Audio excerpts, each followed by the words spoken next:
ظالم نظر آتا ہے، بچوں کی حرکتیں نظر نہیں آتی، میری زندگی تباہ کرتی ہے، کہہ کر میں اپنے کمرے میں آ گئی تھی۔ بے اختیار دل بھر آیا تھا، آنکھوں سے آنسو بہنے لگے تھے، بستر پر لیٹ کر بلے بلے کر رونے لگی تھی۔ پہلی بار تو نہیں ہوا تھا، اب تو اکثر میں ان بچوں کی وجہ سے رونے، آنسو بہانے پر مجبور ہو جاتی۔ ان بچوں کے شور و گول ہنگامے سے مجھے کوئی پناہ نہ ملتی تھی۔ میں پڑھ رہی ہوتی یا سو رہی ہوتی، کوئی انہیں شور کرنے سے منع نہ کرتا۔ میاں صاحب تھے، وہ دفتر سے آ کر اپنا زیادہ تر وقت بچوں میں، مہمانوں کی توازوں میں اپنی ماں کے ساتھ گزارتے۔ ان کا کمرہ میرے لیے کمرے کے برابر ہی تھا، مگر وہ اس کمرے کو رات کے سونے کے لیے استعمال کرتے تھے۔ ان کے بچے بھی انہیں کے پاس ہوتے تھے۔ میں اپنے کمرے میں تنہائی کو محبوب جان کر کروٹیں بدلتے صبح کرتی تھی۔ گھر میں اللہ کا دیا سب کچھ تھا، قیمتی قالین، بہترین فرنیچر، آرائش کی بے شمار چیزیں، مگر سب بے ترتیب اور گرد آلود تھے۔ یہ گھر، میرا گھر، مجھے بہت پسند آیا، مگر گھر والوں کو پسند کرنے کی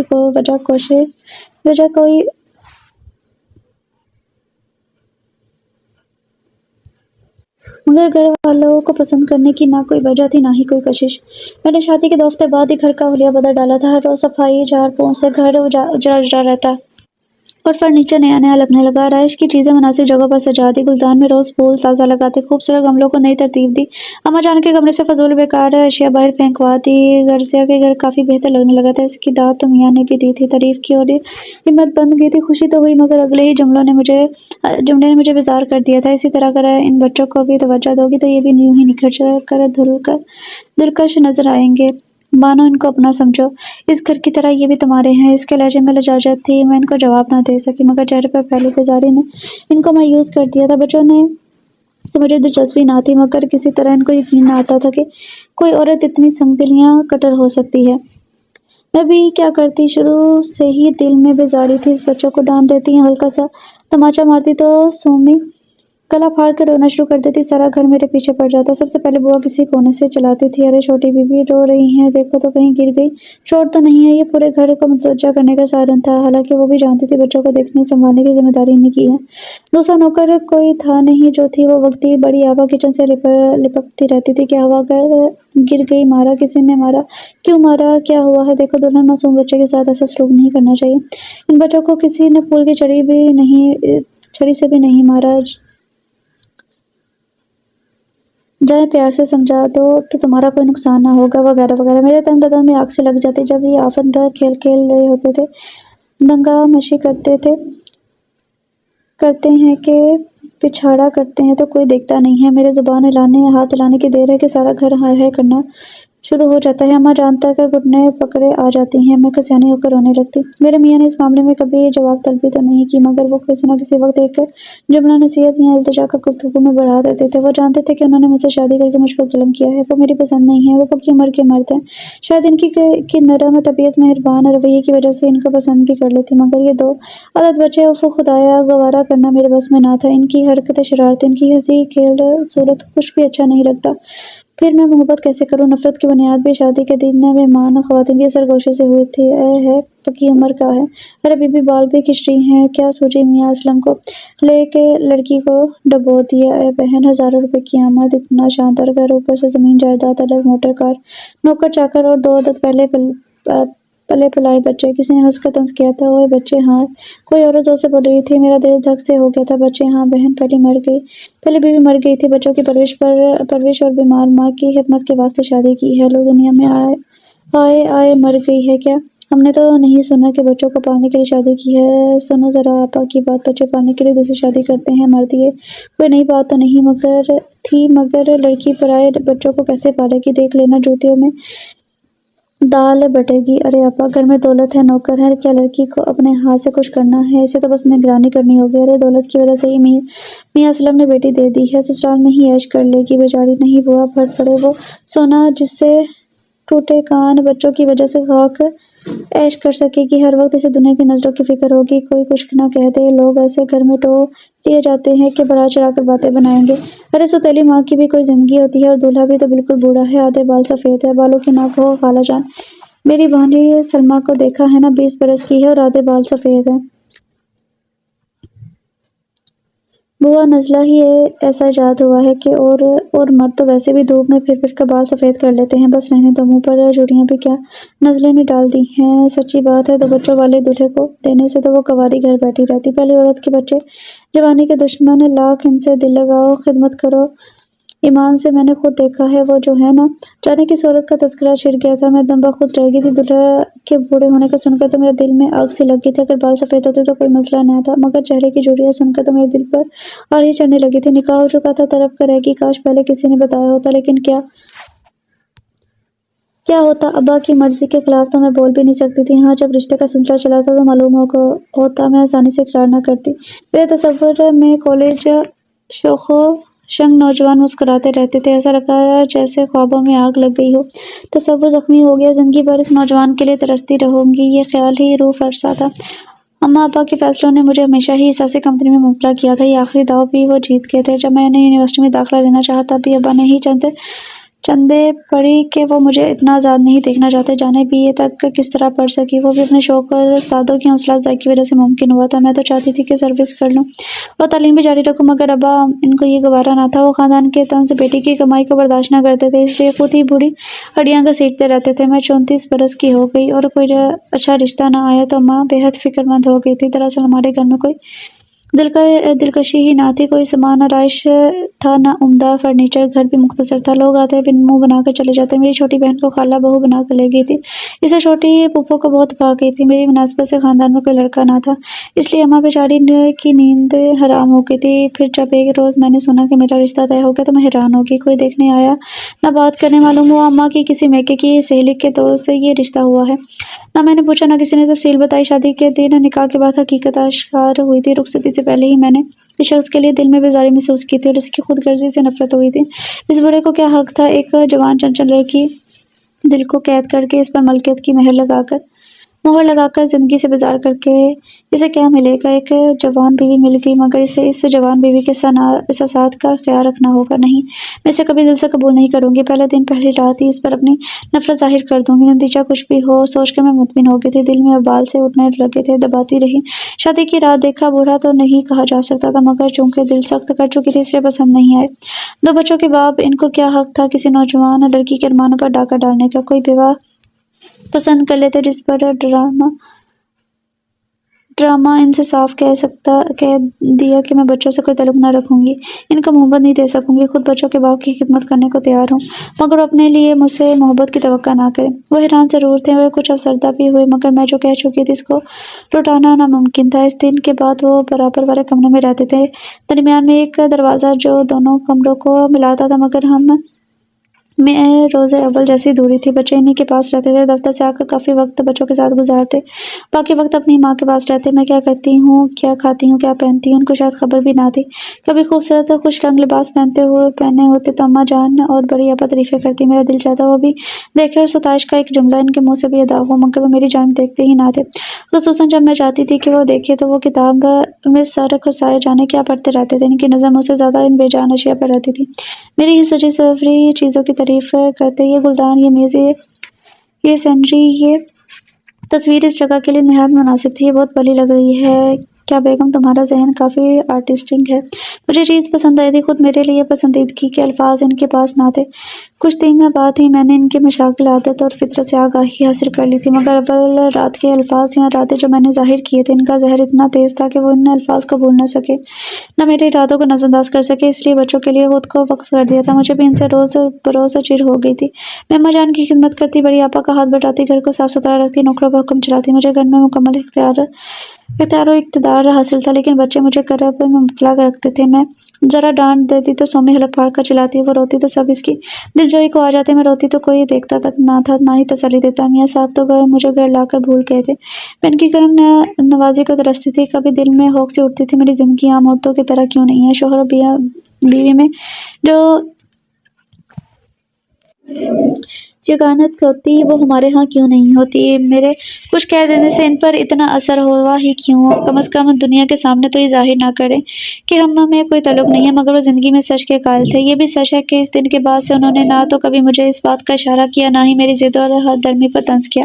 لگتا تھا وہ ہر بات بھول چکے تھے، میرا وجود بھی۔ ہم میں جب کبھی گفتگو ہوتی وہ گھر سامان یا اشیاء کے بارے میں ہوتی۔ ایک روز وہ بے حد خوش تھے، سومی کو گود میں اٹھائے گدگدی کر رہے تھے، وہ قہقہ لگاتی تو ان کے چہرے پر مسرت کی گلابی بکھر جاتی تھی، آنکھیں روشن ہو جاتی، دونوں باپ بیٹی بے حد مسرر ایک دوسرے میں گم تھے۔ آپ اسے کیوں گود میں لیے پھرتے پھر رہے ہیں، اتنی بڑی ہو گئی ہے۔ میں نے ٹوکا تھا۔ ماں باپ کے ان کا بچہ سدا بچہ ہی رہتا ہے، پھر یہ تو معصوم سی ننھی سی جان ہے۔ یہ ننھی سی معصوم جل گئی تھی۔ کوئی مجھ سے پوچھے اس کی معصومیت کسی سے پوچھی نہیں جاتی، وہ تو نظر آتی ہے۔ انہوں نے متانت سے کہا تھا، پتہ نہیں مجھے کیوں نظر نہیں آتے، مجھے تو یہ ظالم سماج کا روپ لگتی ہے۔ میرے منہ سے بلا ارادہ نکل گیا تھا، فوراً ہی مجھے اپنی غلطی کا احساس ہوا۔ وہ سننے لگے مجھے اور غصہ آ گیا۔ یہ اس قدر ہنسی کیوں آ رہی ہے آپ کو؟ ایک بات وہ خوش دلی سے بولے تھے، پتہ نہیں کیوں سوچ سوچ کر ہنسی آ رہی ہے، مجھے بھی بتائیں۔ میں نے اشتیاق ظاہر کیا تھا۔ ایسے لمحے کم ہی میسر ہوتے تھے جب وہ فرصت سے مجھ سے بات کرتے تھے۔ چھوٹی فضول سی بات ہے، مگر پتہ نہیں مجھے کیوں ہنسی آئی۔ میرے ایک دوست ہیں شبو صاحب، آج ان کے گھر چلا گیا۔ ان کا نظریہ زندگی کچھ عجیب سا ہے۔ کہتے ہیں کہ گھر میں ایک خانسامہ ہو تو زندگی مکمل ہوتی ہے۔ اس کو آزمانے چلا گیا تو وہ مجھے دیکھ کر بے حد خوش ہوئے، لیکن ان کا گھر وہ مجھے برداشت کرنے کو تیار نہ تھا۔ اس قدر افراتفری اور مختلف سامان پھیلا ہوا تھا کہ بیٹھنے کے لیے جگہ بھی خود بنانی پڑی تھی۔ گو کہ وہ اب بھی اسی نظریے پر قائم ہیں اور بہت مطمئن ہیں۔ اتنی افراتفری کی زندگی کو سادہ زندگی کہہ کر حقیقت پر پردہ ڈالنا چاہتے ہیں۔ دراصل میں اپنے گھر سے مقابلہ کرنے لگا تو بہت ہنسی آئی۔ شبو بھی اس گھر کے ماحول میں گھبرائے ہوئے جوکر لگ رہے تھے، مگر ڈٹے ہوئے تھے کہ خانسامہ ہر مشکل کا حل ہے۔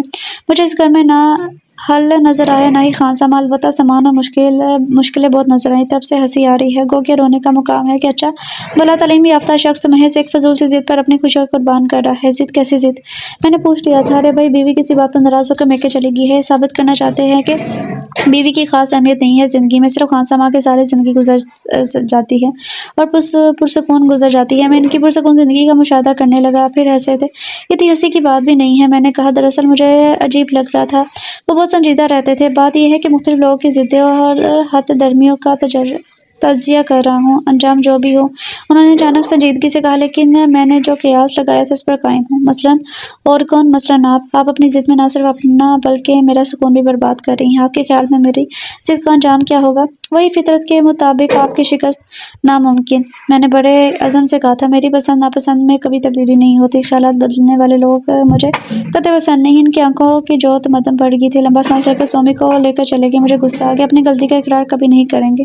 ایک دن میں اماں جان کو سوپ پلا رہی تھی۔ ان کو 2 دن سے بخار تھا، کمزور ہو گئی تھی۔ آہستہ آہستہ میری ہاتھ ہٹا کر کہنے لگی، بیٹی کچھ محسن کی بھی خبر ہے، اس کا خیال رکھا کرو۔ وہ چپ چپ رہنے لگا ہے، پہلے تو ہنستا بولتا بھی تھا، اب تو جیسے سب کچھ بھول گیا ہے، اداس اور بے چین رہنے لگا ہے۔ صحت بھی اچھی نہیں ہے۔ میں نے نرمی سے کہا، اماں جان مجھے تو معلوم نہیں، ویسے صحت تو جیسی تھی ویسی ہی ہے۔ بولی، جو میں ماں ہوں میری نظریں پہچان لیتی ہیں، وہ ویسا حشاش بشاش نہیں رہتا، کمزور ہو گیا ہے۔ بیٹی یہ تمہارا فرض ہے کہ اسے ہر طرح سے خوش اور مطمئن رکھو۔ مرد کی سلامتی کے لیے، اس کی خوشیوں کے لیے عورت کو بہت قربانیاں دینی پڑتی ہیں۔ ماں کے روپ میں بیوی کی صورت میں عورت کو ہی جدوجہد کرنا پڑتی ہے۔ میں تو اب ناکارہ ہو گئی ہوں، دیکھتی ہوں کہ بچوں کے کام بھی اپنے ہاتھ سے کرنے پڑتے ہیں اسے۔ بہت افسوس ہوتا ہے، اپنے کام تو برسوں سے وہ خود ہی کر لیتا ہے۔ ہاں، شاہدہ کی زندگی میں اس کا محتاج ہو گیا تھا، اس کے بعد تو صبر کر کے خود کرتا ہے، کسی سے نہیں کہتا۔ میں بھی کہنے والی تھی، اماں جان وہ مجھ سے کچھ کہتے نہیں ہیں، بتاتے نہیں ہیں۔ میں نے صفائی دی، تم کیسی بیوی ہو کہ اس کے روزمرہ کے کام ابھی تک نہیں جان سکی۔ انہوں نے شکوہ کیا تھا، میں معذور ہو کر رہ گئی ہوں، کچھ نہیں کر سکتی، اس کی پریشانی دور نہیں کر سکتی، طرف کر رہ گئی ہوں میں۔ اماں جان بہت پریشان اور فکر مند دکھائی دے رہی تھی۔ ان کی پریشانی کی وجہ میں ہوں، جو ان کے بچوں کی ماں بننے سے انکار کر رہی ہوں، ان کی اطاعت سے جان چھڑواتی ہوں، بس یہی وجہ ہے۔ دراصل ان کو سیدھی سادی علامہ کی گائیں قسم کی لڑکی سے شادی کرنا چاہیے تھی، مگر ان کا بھی کیا قصور؟ میری نند کی ساس جو امی کے میکے کی سہیلی تھی، انہوں نے ہی رشتہ لگایا تھا۔ یہ وقت کر کر کے مفلسی کی پلی ہوئی لڑکی کے بھاگ اٹھ جائیں گے، وہ ان کی قدر کرے گی اور بچوں پر جان نچھاور کرے گی۔ غریب گھر کی لڑکی احسانوں تلے دبی رہے گی، مگر میں اس قسم کی لڑکی نہیں، اپنے حقوق کی حفاظت کرنا جانتی ہوں، احتجاج کر سکتی ہوں۔ ایک روز ان کے چچا زاد بھائی اماں جان کی خیریت دریافت کرنے کے لیے آئے تھے۔ وہ دور شہر میں رہتے تھے، چچی کی بیماری کا سن کر آئے تھے۔ بے حد بے باک اور چنچل قسم کے تھے۔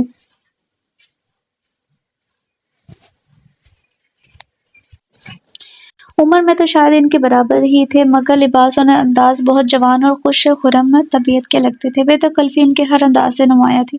صحت بھی قابل رشک تھی، روز صبح ورزش کرتے، تیل مالش کر کے نہانا معمول تھا۔ میرے میاں تو ان کے سامنے مرجھائے مرجھائے لگتے تھے۔ میں ان سے بھی کہا بھی تھا، آپ کے بھائی کی صحت ماشاءاللہ خوب ہے، کھانے پینے میں بھی استاد ہیں اور ویسے بھی دل جوان تھا شاید۔ بھائی جان کافی بے تکلف اور ہنسنے والے تھے، تم ان کی بات کا برا نہ ماننا۔ انہوں نے کہا تھا، وہ نہیں، میں ان کی فطرت جان گئی ہوں، برا ماننے کی کوئی بات بات نہیں ہے، ویسے کیا یہ آپ سے بڑے ہیں؟ ہاں، وہ ہنس گئے تھے۔ 10 سال چھوٹا ہوں میں۔ یقین نہیں آتا نا؟ میں نے تعجب سے منہ پر ہاتھ رکھ لیا تھا۔ 10 سال؟ باپ رے بابا، بلکہ آپ ان سے 4 سال بڑے لگتے ہیں، جبکہ آپ کو تو بالکل جوان لگنا چاہیے۔ میں بے تکے پن سے بول پڑی تھی اور مسکرا گئے تھے۔ حالانکہ تمہارے خیال میں ایک بوڑھا کوسٹ ہوں جس نے ایک جوان لڑکی سے شادی کر کے اس پر ظلم کی دہا کی ہے۔ واقعی اب تو میں خود کو ویسے ہی محسوس کرنے لگا ہوں۔ تمہاری سمجھ کے مطابق شاید میں نے تم پر ناجائز جبر کیا ہے۔ وہ اداس ہو گئے تھے۔ میں سر پٹا کے سوچ میں گم ہو گئی۔ بھائی جان واقعی ان سے عمر میں کم لگتے تھے؟ کیوں؟ اگلے دن میں نے اتفاقاً دونوں کی گفتگو سن لی تھی۔ بھائی جان کہہ رہے تھے، یار تمہیں ہو کیا گیا ہے؟ ابھی چند سال پہلے تو تم ٹھیک ٹھاک تھے، اب تو لگتا ہے برسوں کے بیمار ہو۔ نہیں، کیا ہو گیا ہے؟ ہنسنا بولنا بھول گئے ہو؟ چچی جان بھی تمہاری جانب سے فکر مند ہے، مجھے بتاؤ۔ ارے نہیں امی کو یوں ہی وہم ہو گئے ہیں بھائی جان، انسان کے حالات بدلتے ہیں تو وہ بھی تبدیل ہو جاتا ہے۔ لوگ تو دوسری شادی کے بعد اکثر نوجوان ہو جاتے ہیں۔ بھائی جان کہہ رہے تھے تم مزید بوڑھے ہونے کی کوشش کر رہے ہو؟ کوئی چیک اپ بھی کروایا ہے؟ وہ ڈاکٹر کو دکھاتا رہتا ہوں، ویسے کوئی بات نہیں ہے، ٹھیک ہوں، بس ہنسنے کو دل نہیں چاہتا، تھک جاتا ہوں۔ یار کمال ہے، ایسی اچھی جوان بیوی کی موجودگی میں چاقو چوبند ہونا چاہیے تھا، نہ کہ تھکن طاری کر لی۔ یا بھائی جان تفکرات نے نیند اڑا دی ہے، اس لیے تھکن ہو جاتی ہے۔ ارے کیسے تفکرات؟ بھائی جان حیرانگی سے بولے تھے۔ اللہ نے سب کچھ دے رکھا ہے، بیوی بچے دولت نعمتیں، کھاؤ پیو عیش کرو، سب کچھ بھول جاؤ۔ بچوں کے مستقبل کے خیال سے ہراساں رہتا ہوں، ان کو کس طرح ہر ممکن خوشی دوں، کس طرح مطمئن کروں۔ ان بچوں کو بھول جاؤ اور اپنی فکر کرو۔ تمہیں بھی خوش ہو کی ضرورت ہے، یہ فکریں انسان کی دشمن ہوتی ہیں، ان سے دور رہو۔ بچے ٹھیک ہے، تم خوش رہو گے تو وہ بھی خوش رہیں گے، تم مطمئن رہو گے تو وہ بھی مطمئن رہیں گے۔ بھائی جان میں کس طرح مطمئن ہو سکتا ہوں؟ بہت تاثر کے عالم میں کہہ رہے تھے، مجھے تو شاہدہ کی روح سے شرمندگی رہتی ہے، میں نے شادی کر کے شاہدہ کی روح کو دکھ پہنچایا ہے اور خود بھی پچھتایا ہوں۔ پتہ نہیں آج کل یہ پچھتاوا اس قدر کیوں طاری رہنے لگا ہے۔ چاہتا ہوں کہ نارمل طریقے سے زندگی گزاروں، مگر کوئی نہ کوئی چبھن کسک ذہن سے لپٹی رہتی ہے۔ وہ چپ ہو کے بھائی جان بھی خاموش ہو گئے تھے، کمرے میں خاموشی رہی، پھر بھائی جان نے کہا تھا، خیر اب حوصلہ کرو، پچھتاوے جان کے دشمن ہوتے ہیں، انہیں وہم سمجھ کر نظر انداز کر دو۔ دراصل میں جو چاہتا تھا، جو سمجھتا تھا وہ نہ ہو سکا، بچوں کو احساس سے محرومی سے نجات دلانا چاہتا تھا، اسی تگدوں میں ذہنی خلفشار اور مایوسی کا شکار ہو جاتا تھا۔ بچے میرے ہیں، تنہا مجھے ہی ان کی دیکھ بھال کرنی ہے، انہیں کسی کمی کسی بے بسی کے موقع سے دو چار نہیں ہونے دوں گا، یہ عزم ہی زندہ رکھنے کے لیے کافی ہے۔ آپ پریشان نہ ہوں، میں واقعی ٹھیک ہوں اور صحت مند بھی نہیں۔ بھائی جان نے بات کاٹی تھی، فکر مند بھی بہت زیادہ، اور فکر ہی ایک بیماری ہے جو انسان کو کھاتی ہے، جو جسم کو گلاتی ہے۔ اس سے پیچھا چھڑواؤ، بچوں کے لیے ماں کا بندوبست تم کر چکے ہو، اب ماں میں ممتا پیدا کرنا تمہارا کام نہیں۔ یہ اسی وقت ممکن ہے جب تمہاری بیوی ماں بنے گی، سمجھے، جب وہ تمہارے بچے کی ماں بنے گی تب ہی تمہارے دوسرے بچوں سے قدرتی طور پر بہت محبت کرے گی۔ میں نے اندازہ لگایا ہے کہ وہ فطرتاً نیک ہے، گو کس نے سخت غیر عورت کا نقاب اوڑھا ہوا ہے۔ یہ بھی ہو سکتا ہے یہ بچے ہی اپنی کوشش سے اس عورت کے دل میں ممتا تلاش کر لے۔ بچے ایسی کوشش کس طرح کر سکتے ہیں؟ اچھا وہ نہیں کر سکتے تو تم کر سکتے ہو۔ بھائی جان ہنس رہے تھے۔ میں وہاں سے ہٹ گئی۔ ایک روز میں نے نعمان کو تھپڑ مار دیا، وہ تو گال پہ ہاتھ رکھے حیرانگی سے مجھے تکتا رہا، مگر سومی نے چیخ مار کر رونا شروع کر دیا۔ جو ہی باپ کی صورت دیکھی ان کی طرف دوڑی اور شکایت کی کہ میں نے نعمان کو مارا ہے۔ وہ کمرے میں آئے، نعمان میز کے پاس کھڑا تھا، جس کی آنکھوں میں نمی تھی، مگر وہ ضبط کر رہا تھا کہ آنسو باہر نہ آئے۔ میرا دل پریشان ہو گیا تھا، بے بسی سے باپ کو دیکھنے لگا، اس کا چہرہ بھی سرخ ہو گیا تھا، آنکھوں میں یکا سرخی نمودار ہوئی تھی۔ شعلہ برساتی آنکھوں سے مجھے دیکھ کر بولے تھے، کیا ہوا ہے نومی کو؟ اسی سے پوچھیں، میں نے بے خوفی سے کہا اور کمرے سے باہر جانے لگی۔ انہوں نے راستہ روک کر تلخی سے کہا تھا، بانو ایک بات یاد رکھیں، اگر آپ ان سے محبت نہیں کر سکتی، ان کو ممتا کی گرمی اور پیار نہیں دے سکتی، تو انہیں مارنے اور تکلیف دینے یا جھڑکنے کا بھی آپ کو کوئی حق نہیں۔ خبردار، آئندہ اگر آپ نے ان پر ہاتھ اٹھایا تو میں بھی اپنا حق استعمال کر سکتا ہوں اور آپ کو بتا دوں گا کہ آپ بھی اتنی ہی بے بس ہیں جتنا آپ نے بچوں کو سمجھ لیا ہے۔ یہ کہہ کر وہ دوسرے کمرے میں داخل ہو گئے تھے۔ میں خوف سے جم کر رہ گئی تھی، اتنے سخت لہجے میں انہوں نے آج تک مجھ سے بات نہیں کی تھی۔ یہ بچے در حقیقت میرے دشمن ثابت ہو رہے تھے اور میری نفرت دن سے بڑھتی جا رہی تھی۔ بچے بھی اب مجھ سے دور دور رہنے لگے تھے، شاید ان کے باپ نے منع کیا ہو، مگر سومی کو چین کا ابھی بھی سوئی تھی کہ وہ کمرے کے دروازے کو پرشور آواز سے کھولتی ہوئی اندر آ گئی تھی۔ دروازہ بند نہ تھا، اس لیے دروازہ اس کی توقع کے خلاف کھلتا چلا گیا اور وہ اپنے ہی زور میں گر گئی تھی۔ میں ہڑبڑا کر اٹھ بیٹھی۔ کیا اچھا خواب دیکھ رہی تھی؟ آنکھ کھلتے ہی سومی کی روتی صورت اور گلا پھاڑ سا کھلا ہوا چہرہ نظر آیا تھا۔ کچھ سمجھ میں نہ آیا، ضبط بھی نہ کر سکی، اٹھ کر اسے زور سے جھنجھوڑا اور کمرے سے باہر لے جا کر پٹک دیا تھا۔ دروازہ اندر سے بند کر کے بستر پر گر گئی تھی۔ اف، مجھے کب چین ملے گا؟ میں ہانپنے لگی تھی۔ سومی کی چیخیں زمین آسمان ایک کر رہی تھی۔ باہر شور ہو رہا تھا، یہ چھوٹی بی بی کو کیا ہو گیا؟ یہ بوا تھی، ارے کہاں ہے؟ گر گئی، چوٹ لگی ہے؟ دھکا دیا تھا؟ امی نے مارا ہے؟ ہاں، ہائے کس بے دردی سے مارا ہے؟ 4 انگلیاں گال پر ابھر آئی تھی۔ بڑی آپا ہمارے ہمدردی کے مبالغے پر اتر آئی تھی۔ اے اللہ، کیسی بچے کو بن ماں کا نہ کرنا۔ مہمان آئی ہوئی بڑی بھی پوپلے منہ سے کہہ رہی تھی، ارے ارے خون بھی نکل رہا ہے۔ بی بی دیکھے بوا کی گھبرائی آواز، ارے پانی لاؤ بھائی، اٹھا کر لے کے چلو چلو چلو، ہائے معصوم بچی میں صدقے قربان، کہتے ہوئے بڑی آپا کہیں دور چلی گئی تھی۔ سب آوازیں دور ہو گئی تھی۔ خون نکلنے کا سن کر میں کچھ ڈری، پھر میں یہ سوچ میں مطمئن ہوگی کہ کہیں ذرا خراش آ گیا ہوگا۔ بات کا بتنگڑ بننے میں دیر ہی کیا لگتی ہے۔ سونے کی کوشش کرتی رہی، پوری دوپہر گزر گئی۔ شام ہوگی تو میرے باہر جانے سے پہلے وہ اندر آئے، بے حد مایوس تھے، دکھی لہجے میں کہنے لگے، بانو اتنی بے دردی، ایسا سنگ دلی کا مظاہرہ تو کوئی پالتو جانور کے ساتھ بھی نہیں کرتا۔ میں تو تم کو بے حد روشن خیال سمجھتا تھا، لیکن لگتا ہے تعلیم کو بھی ضائع ہی کیا ہے۔ محبت نہ صحیح لیکن اتنی نفرت بھی نہ کرو کہ لوگ تم سے متفکر ہو جائیں۔ مجھے کسی کی نفرت کی پرواہ نہیں، میں نے لاپرواہی سے کہا تھا، لیکن میں نے اسے مارا نہیں، صرف کمرے سے نکالا تھا، وہ میری نیند خراب کر رہی تھی۔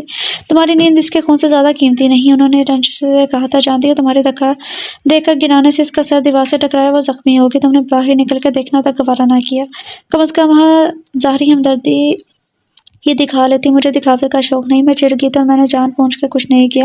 میں صفائی دینا نہیں چاہتی تھی، لیکن چونکہ آپ کے خیال میں بچوں کی دشمن ہوں اس لیے تردید بھی نہیں کروں گی۔ میں ظالم جاہل بے درد ہوں، مجھے میرے حال پر چھوڑ دیں۔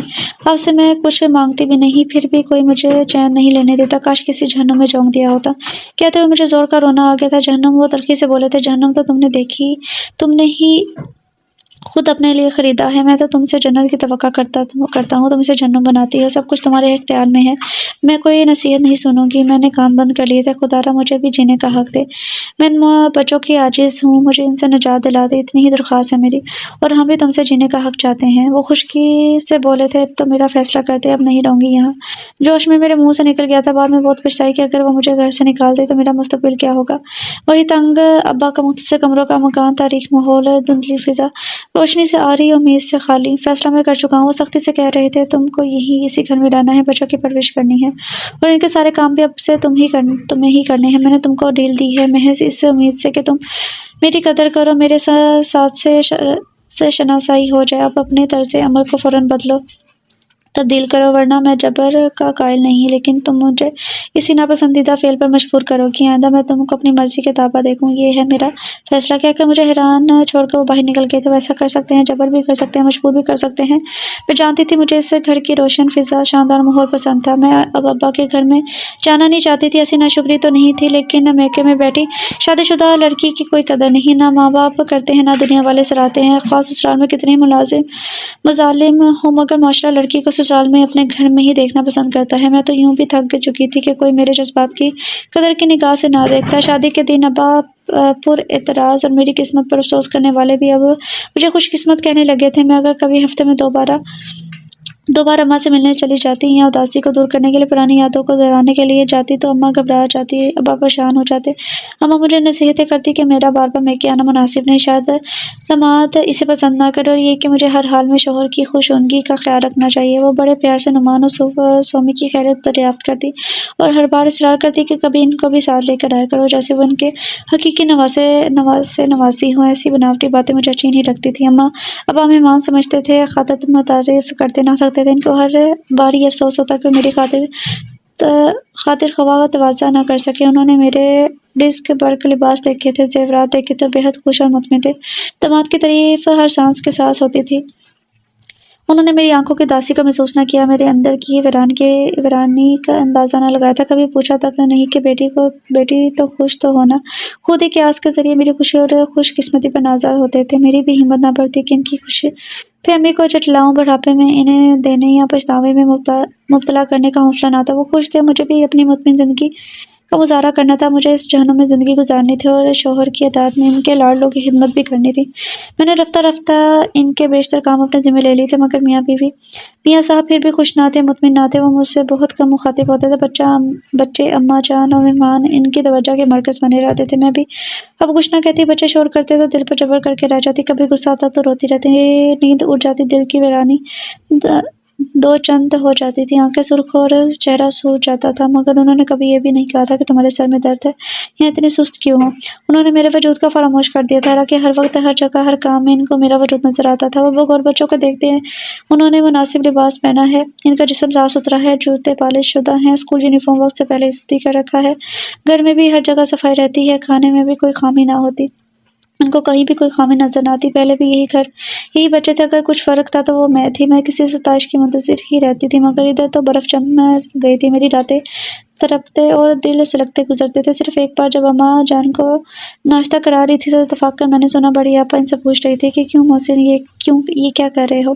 بڑی آپا، سومی کی فراق کا بٹن ٹوٹ گیا ہے، ٹانک رہا ہوں۔ ارے یہ کہیں مردوں کے کرنے والے کام ہوتے ہیں؟ بڑی آپا نے خفگی سے کہا تھا۔ مجھ سے کہتے میں ٹانک دیتی؟ نہیں آپا، انہوں نے جلدی سے کہا تھا، ایسا مشکل کام تو نہیں ہے، کر لوں گا، اسکول کو دیر نہ ہو جائے اس لیے کرنے لگا۔ انسان کو ہر کام آنا چاہیے، دلہن کو چاہیے تھا استری کرتے وقت دیکھ لیتی۔ بڑی آپا نے دھیمے لہجے میں کہا تھا، دراصل یہ ابھی ٹوٹا ہے اور ویسے بھی وہ ذرا مصروف ہوتی ہے، بچوں کو ناشتہ دیتے اور اماں کے لیے دلیا وغیرہ بنانے میں وقت لگتا ہے، اس لیے ان سے نہیں کہا۔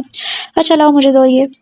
بڑی آپا نے شاید ان سے سوئی دھاگا لے لیا تھا۔ میں تو کبھی کبھی بہت شرمندگی محسوس کرتا ہوں بڑی آپا، اس گھر میں واقعی بے حد کام اور مسائل ہیں۔ وہ کہہ رہے تھے، میں ان کو اتنی محنت کرتے دیکھ کر پریشان ہو جاتا ہوں، اپنی خود غرضی پر نادم ہوتا ہوں۔ میں خود ان کی مدد بھی نہیں کرتا، بلکہ پہلے جو کام کر لیتا تھا وہ بھی اب نہیں کرتا۔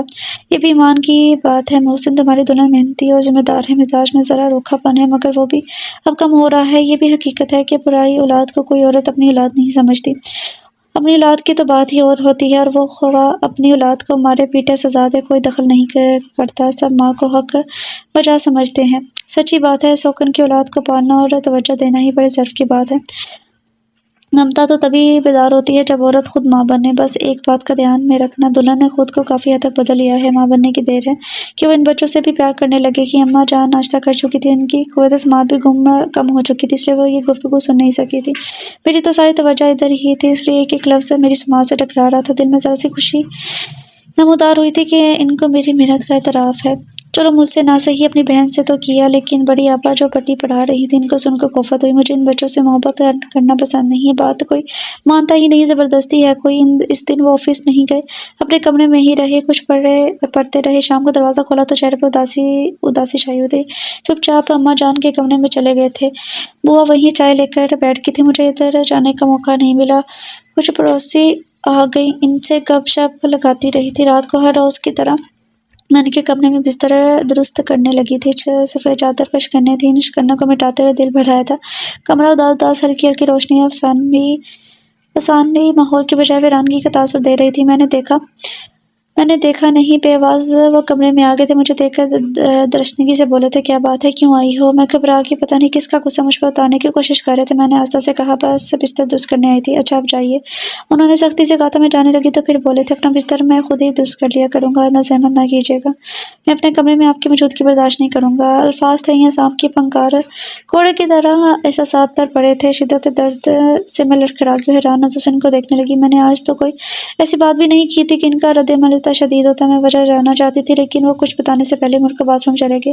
میں کمرے میں آئی تو ساری دنیا گھومتی محسوس ہوئی تھی۔ آج سے پہلے بچوں پر سختی کے معاملے میں وہ مجھ سے الجھتے تھے، ان کے علاوہ اور کسی بات پر ناراض نہ ہوتے تھے۔ ان کے کمرے کی صفائی پہلے بھی میں کرتی تھی، کبھی انہوں نے اعتراض نہ کیا۔ آج کیا ہوا تھا؟ بہت کچھ سوچا سمجھ نہ آیا تھا۔ بڑی آپا سے جو بات ہو رہی تھی، میں تو اسی پر خوش ہو گئی تھی کہ ان کو میری مصروفیات اور محنت کا احساس تو ہے نا، مگر واہ قسم نصیب، کسی وجہ سے وہ چھوٹی سی خوشی بھی قائم نہ رہی۔ اس دن کے بعد پھر میں نے ان کے کمرے میں قدم نہ رکھا تھا، پتہ نہیں کون صفائی کرتا تھا، بستر کون درست کرتا تھا۔ میں نے اس طرف سے توجہ قطعی طور پر ہٹا لی تھی۔ وہ بھی اس دن کے بعد شاید اس بات کو بھول گئے تھے۔ مجھے تو ذلت کا شدید احساس ہوا تھا، اس لیے ان سے بات کرنے کو جی نہ چاہتا تھا۔ اگر وہ کسی خاص بات پر مخاطب ہو جاتے تو مختصر جواب دے کر میں ادھر ادھر ہو جاتی تھی، ان کو مجھ سے ہم کلام ہونے کی زحمت سے بچا لوں۔ تھوڑی سی گفتگو میں نے جو بے تکلفی تھی وہ اب باقی نہیں رہی تھی، اور ہم دونوں کے درمیان ایک حجاب قائم ہو گیا تھا۔ وہ تو شاید مخاطب ہونا چاہتے بھی تھے، مگر میں ایسا موقع ہی نہیں آنے دیتی تھی۔ انہی دنوں اماں جان کی بڑی بیٹی کی لڑکی اماں جان کو دیکھنے اپنے شوہر کے ہاں ہمارے ہاں آئی تھی۔ میری بڑی نند وفات پا چکی تھی، ان کے بچے تو ددیال میں ہی رہتے تھے۔ لڑکی شادی کے بعد پہلی بار آئی تھی۔ میں اسے مل کر بہت خوش ہوئی اور حیران بھی ہوں، مجھ سے کچھ چھوٹی ہی تھی، پر اس کے شوہر جو اس کے ہم عمر ہوں گے بے حد شوقین مزاج رکھتے تھے۔ ریشمی قمیض، ریشمی رنگین رومال، گلے کی زینت، کھڑی شیو کرتے تھے، شوخ رنگ کا لباس پسند کرتے تھے، نقص سے درست رہتے تھے اور جوان لڑکوں جیسا مذاق کرتے تھے۔ مجھے ان کی یہ باتیں قطعاً پسند نہیں تھیں۔ میرے میاں سنجیدہ انسان تھے جو ان کو جوان نہیں تھے تو بوڑھے بھی نہیں تھے، لیکن میں نے کبھی بھی ان کو چھوٹی باتیں مذاق کرتے ہوئے نہیں سنا تھا۔ سیما ان کے ساتھ خوش تھی، اس کا اندازہ تو ہو ہی گیا تھا۔ سیما کے میاں جب سیر و تفریح کے لیے یا کسی ضرورت سے باہر چلے جاتے تو ہم ہم کو باتوں کی فرصت ملتی تھی، ہم خوب گل مل کر باتیں کرتے تھے۔ سیما دلچسپ لڑکی تھی، سب سے محبت کرتی تھی۔ کبھی کبھی وہ باتیں کرتے کرتے بے چین سی ہو جاتی تھی اور ابھی آتی ہوں کہہ کے چلی جاتی۔ ایک دن میں نے پوچھ لیا، تم ایک دم سے کہاں بھاگ جاتی ہے؟ وہ ہنستی تھی۔ وہ بلاتے ہیں، میں نے تو ان کی آواز نہیں سنی۔ میں حیرانگی سے اسے دیکھتی تو وہ شرما جاتی تھی۔ آواز دے کے بلاتے نہیں بلکہ مجھے اندازہ ہو جاتا ہے کہ ان کو میری ضرورت ہے۔ سیٹی بجاتے ہیں۔ اچھا، جس طرح کتے کو بلایا جاتا ہے۔ مجھے غصہ آنے لگا۔ نہیں، دراصل ان کی عادت ہے، جب بھی انہیں کسی چیز کی ضرورت ہوتی ہے اور وہ نہ ملے تو تلاش کے دوران سیٹی بجاتے رہتے ہیں۔ میں سمجھ جاتی ہوں اور جا کر چیز دے آتی ہوں۔ میں تعجب سے اسے دیکھتی رہی تھی۔ ایک دن ہم دونوں بیٹھے باتیں کر رہے تھے اور بے چینی سے ادھر ادھر دیکھنے لگی۔ اس کے میاں گئے ہوئے تھے۔ میں نے پوچھا، اب کیا بے چینی ہے؟ اب تو سیٹی بھی نہیں کی آواز بھی نہیں ہے، شاید وہ آ گئے ہیں۔ اس نے کہا تھا، نہیں تو ابھی تو نہیں آئے۔ دور سے قدموں کی چاپ آ رہی ہے۔ دور سے تو تم کیسے خبر کر لیتی ہو کہ تمہارے میاں کے قدموں کی آواز ہے؟ میں پہچانتی ہوں۔ وہ ہنسنے لگی تھی۔ جو چاپ کی آواز پہچانتی ہو؟ شوہر کی چاپ نہیں پہچانوں گی تو کس کی پہچانوں گی بھلا؟ وہ پھر سے زور سے ہنسی تھی۔ اسی وقت اس کے میاں کو اندر آتے دیکھ کر میں حیرت میں گم ہو گئی تھی۔ دنیا میں بھی کیسے کیسے عجوبے ہیں۔ میں تو محسن کی آواز بھی اتنی دور سے نہ پہچانوں، قدموں کی چاپ تو خیر ناممکن ہے۔ وہ اپنے شوہر کی دوسری بیوی تھی۔ انہوں نے پہلی بیوی کے انتقال کے سال بھر بعد ہی سیما سے شادی رچا لی تھی۔ ان کی پہلی بیوی کے 4 بیٹے تھے، ایک سیما کا بھی تھا جسے وہ اپنی ساس کے پاس چھوڑ آئی تھی۔ تم ان بچوں کو برداشت کیسے کرتی ہو؟ میں نے پوچھا تھا۔ جیسے آپ کرتی ہیں، میں تو نہیں کرتی، میں نے صاف صفائی سے کہا۔ مجبور ہوں، کوئی دوسرا راستہ نظر نہیں آتا۔ تب آپ کو ماموں سے محبت نہیں اور آپ میں مروت و لحاظ کی بھی کمی ہے۔ وہ سادگی سے سچ بولی تھی۔ میں اسے دیکھتی رہی۔ وہ میرے گلے میں باہیں ڈال کے معافی مانگنے لگی تھی۔ دراصل تمہارے لیے کوئی کالج کا چھوکرا مناسب رہتا۔ میں نے منہ بنایا تھا۔ کالج کے چھوکروں کا کیا بھروسہ ممانی جان، عشق لڑانے میں ان کو مہارت ہوتی ہے، میں تو عمر بھر روتی رہتی۔ نوجوان شوہر سے بڑی عمر کا شوہر بہتر رہتا ہے۔ آپ خود ہی تجربے کار ہیں۔ بیوی کو خوش رکھتا ہے، اس کی حفاظت کرتا ہے۔ دراصل ہمیں تو حفاظت کی ہی خواہش ہوتی ہے، اور جب ہر دم درکار رہے کہ جوان مرد جانے کس کی زلفوں کا اسیر ہے تو زندگی دشوار ہو جاتی ہے۔ سیما سمجھدار بھی تھی اور سمجھوتوں کی قائل بھی تھی۔ مجھے دور اندیشی نظر نہیں آتی تھی، مگر تم کو اپنے شوہر پسند آ گئے تھے۔ جب پہلی بار تم نے انہیں دیکھا تھا تو کیسا لگا تھا؟ دل میں کہتی ہوگی کیسے بوڑھے سے قسمت پھوٹی ہے۔ میں نے مذاق میں بات ٹالنی چاہی۔ وہ رنجیدہ ہو گئی تھی اور برا مان کے بولی، بوڑھے کیوں ہوتے؟ اور مجھے تو پہلے ہی معلوم تھا، ہماری گلی میں ہی ان کا مکان ہے۔ ان کی بیوی کو میں جانتی تھی، جانتے پوچھتے تم نے؟ میں افسوس کے عالم میں سے دیکھنے لگی۔ بس میری قسمت ان کے ساتھ بندھی تھی اور صبح شکر کی بندھی تھی۔ تو تم کو ان کے بچوں سے لگاؤ کیسے ہوا؟ میرے سوال پہ وہ پھر ہنسنے لگی تھی۔ میں انسان ہوں اور ایک عورت ہوں مامانی جان۔ اللہ میاں نے عورت کو بڑا وسیع دل اور پاکیزہ جذبات عطا کی ہیں، اس دماغ کا رتبہ دیا ہے جو سب سے افضل ہے۔ میں خود بچہ پیدا کرنے سے پہلے ہی ماں بنا دی گئی تھی تو میری خوشی کی انتہا نہ رہی۔ یہ رتبہ، یہ فضیلت، میری تو خوش قسمتی کی کوئی حد نہ رہی تھی۔ میں سوچتی تھی کہ اگر میں بچہ نہ پیدا کر سکی تب بھی کوئی تو ہے جو مجھے ماں کہہ کر پکارے گا۔ اس لیے میں نے پہلے دن میں ہی ان بچوں کو گلے سے لگا لیا تھا۔ چھوٹے کو گود میں لے کر تو ایسا محسوس ہوا جیسے وہ سچ مچ میں میرا ہی بیٹا ہے۔ میرے جسم میں گرم گرم لکیریں سی بننے لگی تھی۔ اس وقت نہیں، مگر جب بعد میں مجھے سچ مچ کی ماں بننے کے بعد مجھے علم ہوا کہ یہ ممتا کی گرمی ہے، اور میں شاید شادی کی رات کو ہی ماں بن گئی تھی۔ پتہ نہیں تم کو یہ احساس کیسے ہوا؟ میں سوچ میں گم ہو گئی تھی۔ سیما کا احساس میرے جذبات سے مختلف تھا۔ میں غلطی پر تھی یا مجھ سے برتر تھی؟ عورت ہونے کے باوجود کچھ فرق ہم میں تھا۔ فکر نہ کریں، آپ ماں بنیں گی تو ممتا کی گرمی خود بخود پیدا ہو جائے گی۔ میں ماں بننے ہی نہیں چاہتی۔ ہیں؟ وہ اچھل پڑی تھی۔ مذاق نہ کریں، دنیا کی کون عورت ہوگی جو ایسی فطرت کے خلاف خواہش کرے؟ نہیں نہیں، یہ تو عورت کی سب سے بڑی بد نصیبی ہے ممانی جان۔ سچ مچ آپ کو کیا ماموں سے محبت نہیں؟ آپ کمال کرتی ہیں۔ میں نے اسے بتا دیا۔ دل میں ابال سا اٹھ رہا تھا۔ سچ بتا دیا۔ مجھے اپنے شوہر سے لگاؤ نہیں، وہ بوڑھے ہو گئے ہیں، میں جوان ہوں، شوخ و چنچل ہوں، شوہر کی خواہش مند۔ اس کے علاوہ بھی سب کچھ بتاتی۔ ایک لہر تھی جو مجھے بہائے لے کر جا رہی تھی اور میں زبان کو روکنے کی طاقت نہ رکھتی تھی۔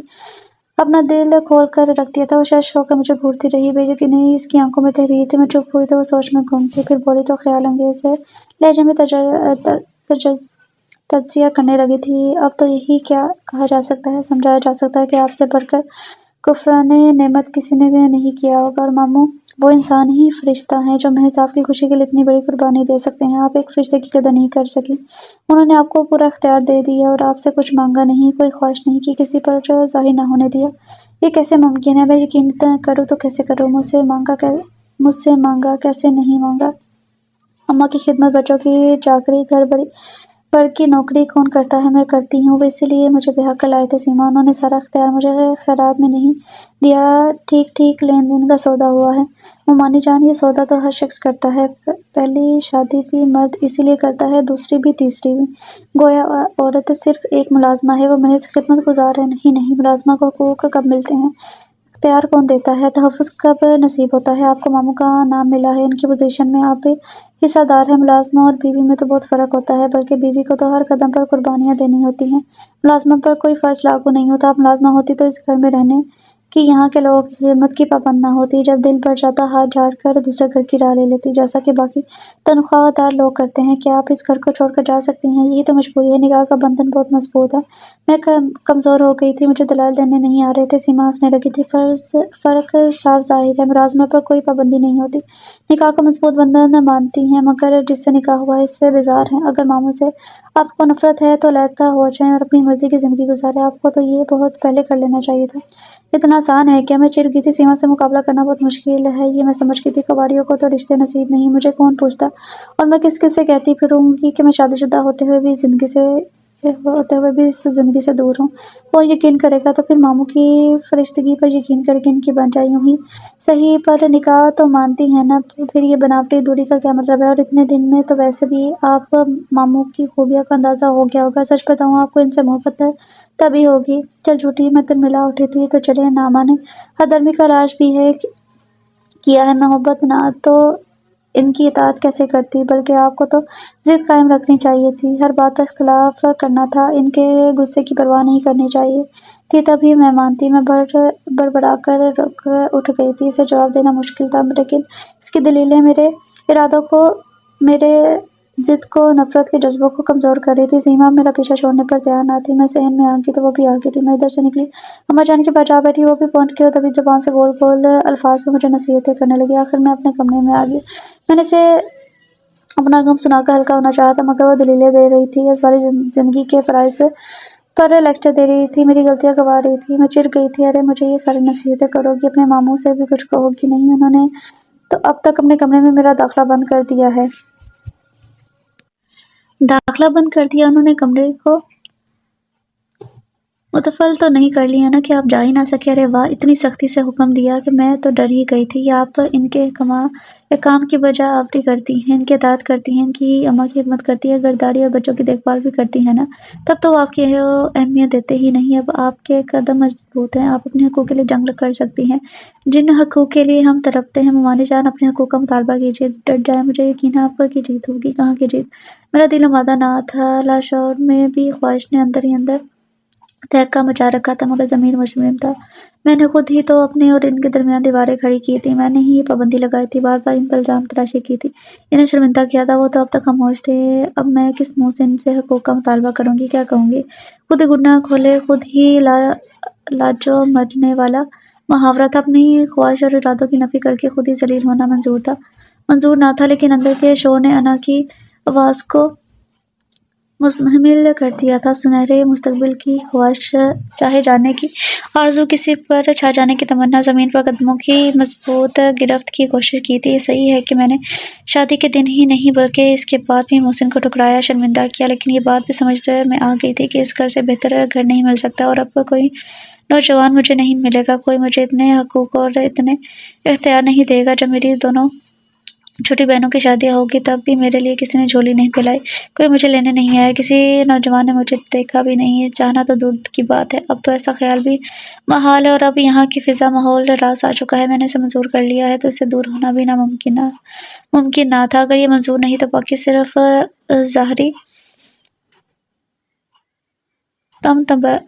تمترات ہی رہ جاتی ہے، جس کا بھرم کسی طرح قائم تھا، مگر جس کا پول کسی بھی دن کھل سکتا تھا۔ ذہنی کیفیت بدل رہی تھی اور ضد کی دیوار میں شگاف پڑ چکے تھے۔ میں ان کے رویے اور حسن سلوک سے تسخیر ہو رہی تھی، اور گھر کے حالات اور ماحول میں تخلیل ہو رہی تھی، ہر رام اور خوش نصیب عورت کی طرح، مگر میں خوش نصیب نہ تھی۔ میں خود میں ایک کھوکھلا پن محسوس کرنے لگی تھی، جیسے میری ضد، میری انا، میرا وقار محض دکھاوا اور بناوٹی چھوٹی جھوٹی نمائش۔ اندر سے میں ایک ستم رسیدہ عورت تھی، خواہشوں کی ماری، چاہت کی تمنائیں۔ اس روز دوپہر کو کمرہ بند کر کے لیٹی تو ایک منٹ کو بھی نہیں سوئی تھی، صرف روتی ہی رہی بلا وجہ، بے سبب۔ نہ سومی نے شور کیا تھا، نہ ہی بچوں نے ادم بھرے کھیل کھیلے تھے، نہ ہی محسن نے کوئی کلمہ زبان سے نکالا تھا، مگر پھر بھی دل دکھ رہا تھا، پتہ نہیں کیا ہو رہا تھا۔ اپنی شکست نظر آ رہی تھی، بہت پست ہو گئی تھی، شاید میرے نظریے بے جان تھے، بے بنیاد تھے۔ میں عورت تھی جس کی آرزو محض گھر کی حدود کو پرامن بنانا ہوتا ہے، جس کا سفر میکے سے سسرال اور جس کی منزل شوہر کا دل ہے۔ محبوب پہلے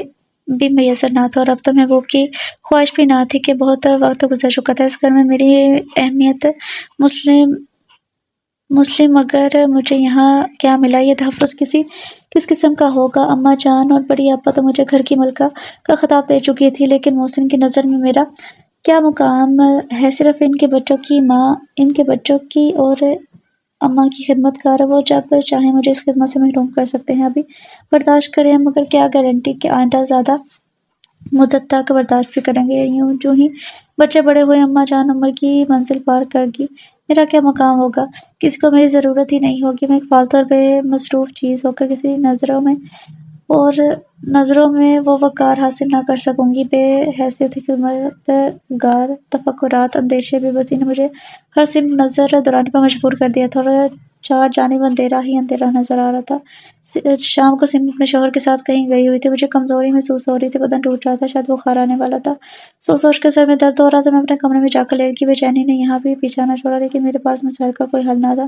آنکھیں بندے چپ چاپ لیٹی رہی، آنسو بلا ارادہ ہی نکل آئے تھے، خود بخود بہہ کر تکیے میں جذب ہو رہے۔ کسی نے دکھ نہیں دیا تھا، مگر درد دل نے بےقرار کر دیا تھا۔ اپنی بے بسی اور انتہائی کی ہیبتناک نے خوف زدہ کر دیا تھا۔ جی چاہا چیخیں ماروں، مگر کوشش اور ضبط سے سسکیوں کو روکا۔ حلق خشک ہو رہا تھا، پانی پینے کے لیے بھی اٹھا نہیں گیا۔ اس گھر میں کون تھا جو ہمدردی کرتا؟ میں نے کسی کے ساتھ کب ہمدردی کی تھی جو کوئی میرے ساتھ ہمدردی کرتا؟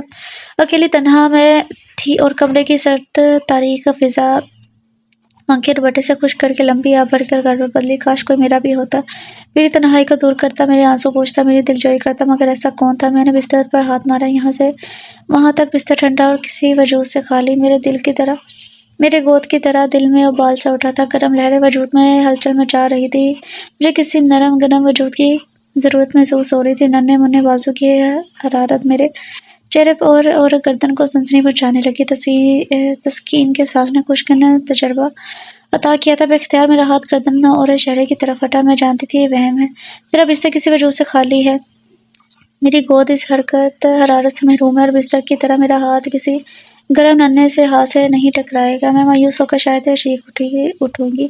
میرے اندر کی سوئی ہوئی عورت بیدار ہو رہی تھی، ہاتھ گردن پر رکھ کر چہرے کو چھونے کی کوشش کری تو حیرت اور سنسنی کا جھٹکا لگا تھا۔ نہیں، میرا ہاتھ گردن سے نہیں، چہرے پر نہیں، دو ننھے ہاتھوں سے ٹکرایا تھا۔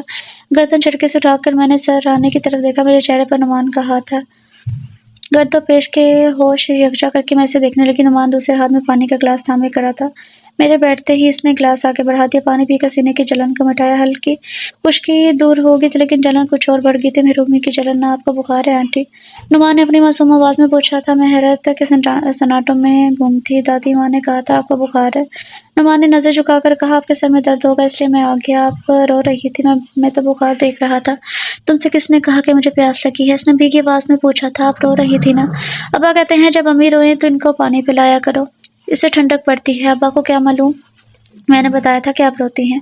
آپ کو بہت درد ہوتا ہے آنٹی؟ آپ کمرہ کھلا ہوا تھا تو میں پانی لے کر آ گیا۔ میں بخار والی دوا لے کر آؤں؟ آپ روئیے گا نہیں؟ ابھی بوا کے ساتھ جا کر ڈاکٹر سے دوائی لے کر آتے ہیں۔